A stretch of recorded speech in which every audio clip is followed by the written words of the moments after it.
Sen ey Şah-ı Gülistan, oldun dertlere derman. Varsın sende bitsin bu can,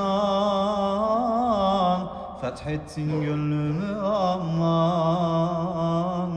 Aman medet el aman,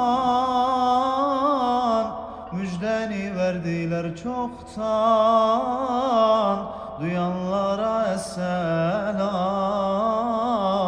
uzat elinden tutam, uzat elinden tutam. Fethettin beni el fettah, şeyhimsin sultanım seydam.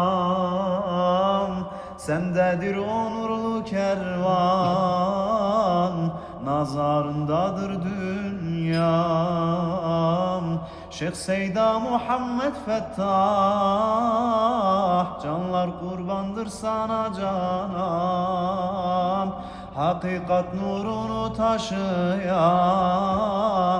ebedül ebed dedin kurban, ebedül ebed dedin kurban.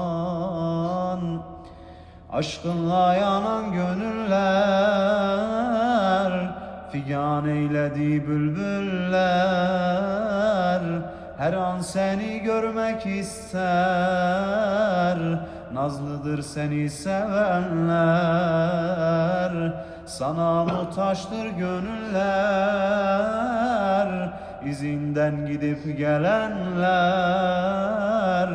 Vuslatın için çok kere yanar yanar tüterler, yanar yanar tüterler.